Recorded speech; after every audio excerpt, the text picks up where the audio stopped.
بسم اللہ الرحمن الرحیم. سب کو میں خوش آمدید کہتا ہوں. اسلامک بینکنگ کے بھی لوگ ہیں اور ہمارے اپنے بھی فیکلٹی کے بھی لوگ ہیں، اور ڈاکٹر عارف بٹ جنہوں نے بہت مدد کی ہمیں نمل یونیورسٹی میں، جو انشاءاللہ وہ میری ایک ڈریم ہے کہ وہ آکسفورڈ یونیورسٹی پاکستان کی بنے گی. ایک تو ہمیں ملک میں تعلیم کی اہمیت، ہائر ایجوکیشن کی اہمیت. ہائر ایجوکیشن ایکچولی پروڈیوس کرتا ہے وہ انٹلیکٹ جو کہ ملک کو اٹھاتا ہے اور نالج اکانومی کی طرف لے کے جاتا ہے، تو اس کا ڈائریکٹ ریلیونس اکانومی کے اوپر بھی ہے اور ایک ملک کی ترقی کے اوپر بھی ہے.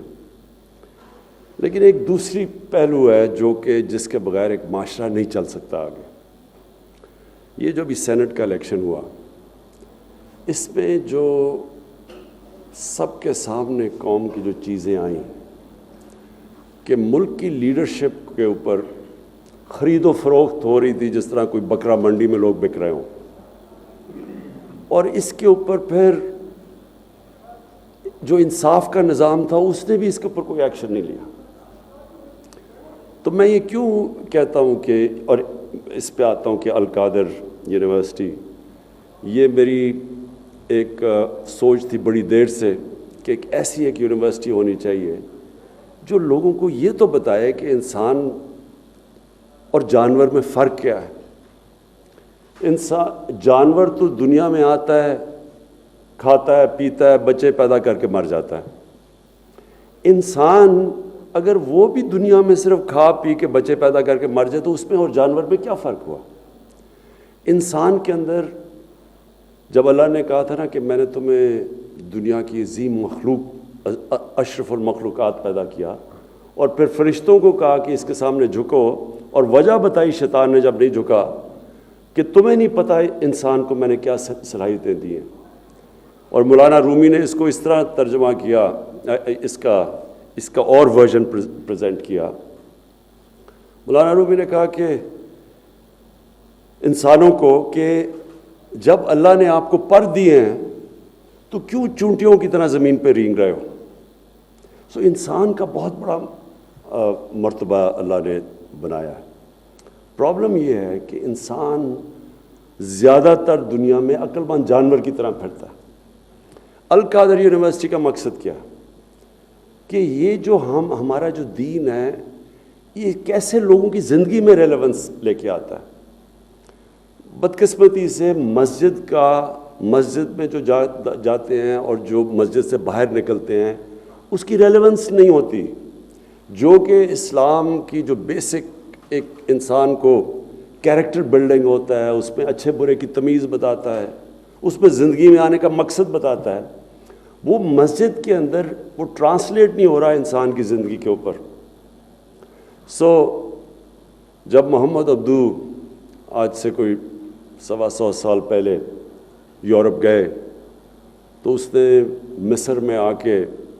جو مصر کے رہنے والے تھے، انہوں نے اسٹیٹمنٹ دی کہ یورپ میں گیا،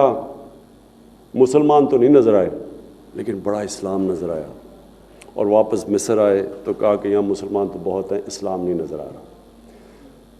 میرا پوائنٹ یہ ہے کہ ہمارے پاس ایک انٹلیکچوئل، ایک ایسی یونیورسٹی ہونی چاہیے جو کہ وہ اسکالرز پروڈیوس کرے جو لوگوں کو ایک،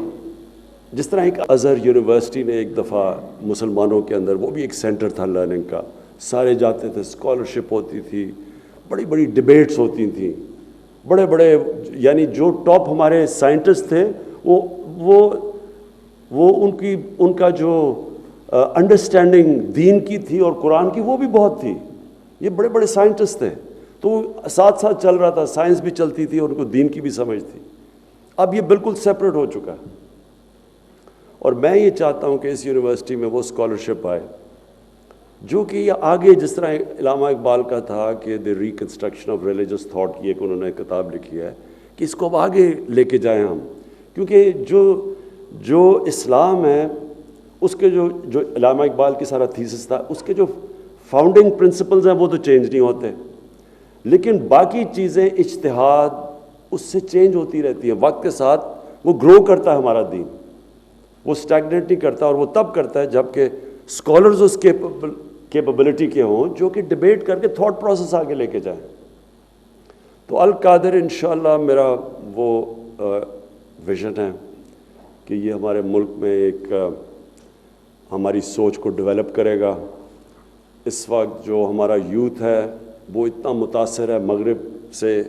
مغرب کی ٹیکنالوجیکل پروگریس سے، اس سے وہ اتنے متاثر ہو گئے ہیں کہ وہ ریئلائز نہیں کرتے کہ اس میں بڑا فرق ہے۔ ایک معاشرہ ٹیکنالوجی میں تو آگے چلا جائے گا، لیکن کیا ان کی ایز ایک انسان ہوتے ہوئے ان کی گروتھ ہو رہی ہے یا نہیں؟ کیا وہ صحیح راستے پہ جا رہے ہیں یا غلط راستے پہ چلے گئے؟ اور یہ ہمیشہ دنیا کی تاریخ آپ پڑھیں تو کوئی بھی ایسا سویلائزیشن نہیں ہے جو کہ ہمیشہ کے لیے اوپر جا رہا ہے۔ وہ اوپر گئے ہیں، پھر کوئی ایسا وقت آتا ہے کہ وہ غلط راستہ پکڑ لیتے ہیں اور وہ نیچے آنا شروع ہو جاتے ہیں۔ تو کیونکہ میں مغرب کو باقی سب سے بہتر جانتا ہوں، اور میں زیادہ مغرب میں پوری طرح رہا بھی ہوں اور ایک حصہ رہا ہوں معاشرے کا، میں آپ کو یہ بتا دوں کہ ان میں کئی اچھائی ہیں، اور وہ اچھائیوں کی وجہ سے وہ اوپر جاتے ہیں۔ ان کی ادارے ہمارے سے زیادہ مضبوط ہیں، اور مجھے بڑے افسوس سے کہنا پڑتا ہے ان کی اخلاقیات ہمارے سے بہت زیادہ ہے۔ جو ان کی مورل سٹینڈرڈز ہیں، اور مورالٹی میں وہ نہیں بات کر رہا کہ میں صرف ان کی سچائی کی بات کر رہا ہوں۔ ان کی آپ پارلیمنٹ میں چلے جائیں، ان کی جو لیڈرشپ کی چھوٹی چھوٹی چیز کے اوپر یہ تو بڑی دور کی بات ہے کہ یہ پیسے، ایک کینڈیڈیٹ کا بیٹا پیسے آفر کر رہا ہے اور وہ نیگوشیٹ کر رہا ہے کہ جی کتنی قیمت لگائے گی اپنا ضمیر بیچنے کے لیے، اس کا تصور بھی نہیں ہے وہاں۔ چھوٹی چھوٹی چیزوں کے اوپر اگر وہ کیریکٹر نہ ہو لیڈرشپ کا، وہ ڈسکوالیفائی کر دیتے ہیں۔ تو ان کا جو یہ مورالٹی ہے یہ ہمارے سے زیادہ آگے ہے، ان کی سچائی ہمارے سے زیادہ ہے، اور ان کی محنت تعلیم اس میں ہمارے سے زیادہ آگے نکل گئے۔ لیکن جو ان کی تباہی ہے وہ ان کے فیملی سسٹم کے اندر ہے، اور فیملی سسٹم ہوتا ہی اس کا تعلق دین کے ساتھ ہے۔ یہ کسی نے کہنا کہ جی آج کل اگر وہ فیملی سسٹم جا رہا ہے تو یہ ماڈرنٹی ہے، اس کا ماڈرنٹی سے کوئی تعلق نہیں ہے۔ وہ حضرت لوط علیہ السلام کے زمانے میں بھی وہ تو پرانا زمانہ تھا، لیکن وہ تباہ ہوا۔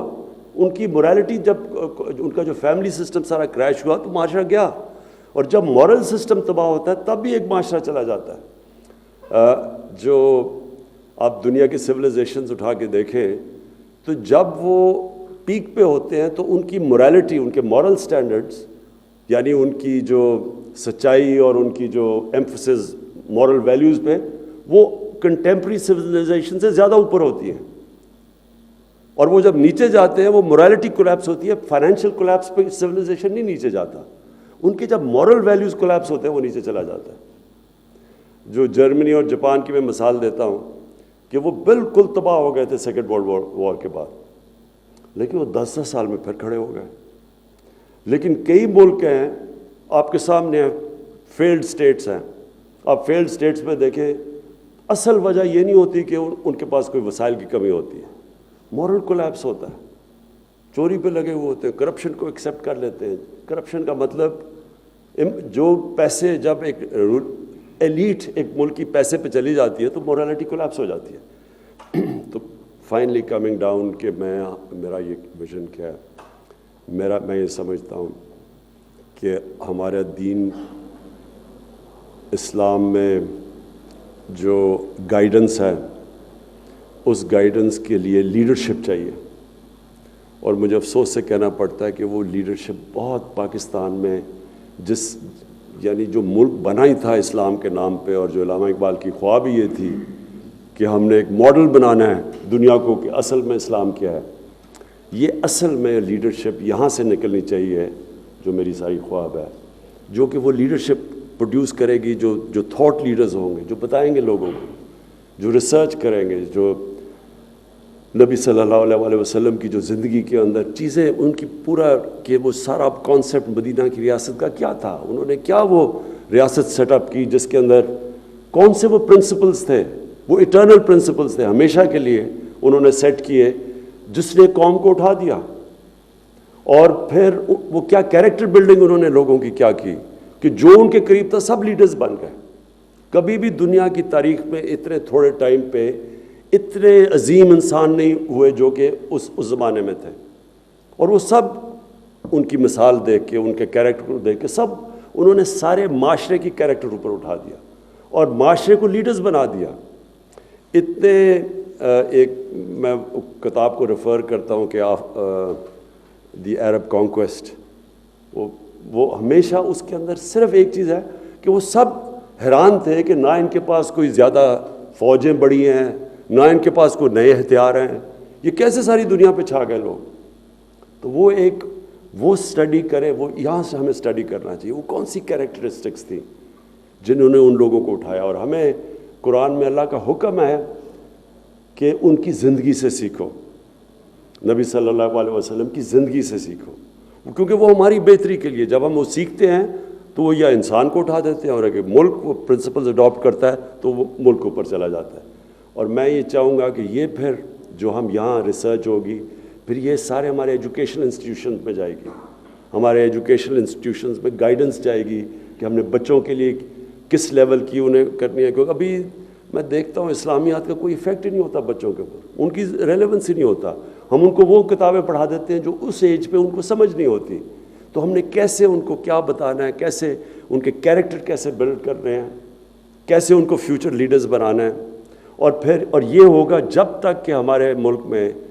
کوالٹی کی انٹلیکچول لیڈرشپ نہیں ہوگی، جو کہ صحیح معنی میں جس طرح جو علامہ اقبال نے کیا تھا کہ ایک فریڈم موومنٹ کے اندر ایک انسان کی جو کنٹریبیوشن تھی صرف ان کی نالج کی وجہ سے، اور ان کی انٹرپریٹیشن جو تھی جو قرآن شریف میں سے، اور ان کی جو بلکہ ان کی ساری شاعری قرآن شریف میں سے ہے۔ آپ اگر ان کی شاعری پڑھیں، اس کی کوئی نہ کوئی قرآن کی آیت کے اس کے وہ شعر کے پیچھے آپ چلے جائیں تو کوئی ریلیونس ہے۔ تو اس طرح کی انشاءاللہ یہاں میری سوچ ہے۔ سپٹمبر 1 کو ہماری اوپننگ ڈیٹ ہے اس کی، اور اس کے لیے اب سے پوری تیاری کریں گے۔ اور جو امپورٹنٹ چیز میں صرف آخر میں، ہم نے جو بڑے دنیا میں بڑے نام ہیں مسلمان اسکالرس کے، مغرب میں جو ہیں بڑے نام ہیں جنہوں نے کام کیا ہوا، کتابیں لکھی ہوئی ہیں، سید ناصر حسین جیسے، اور حمزہ یوسف، یہ سارے آؤٹ اسٹینڈنگ جن کی بڑی دیر کی ریسرچ ہے، ان ساروں کو ہم اس بورڈ کے اوپر لے کے آ رہے ہیں اپنے، جو کہ ہمیں گائیڈ کرے گا کہ ہم نے اس کو آہستہ آہستہ اس تھاٹ پروسیس کو یا اس یونیورسٹی میں کیسے آگے لے کے جانا ہے۔ سب کا شکریہ ادا کرتا ہوں۔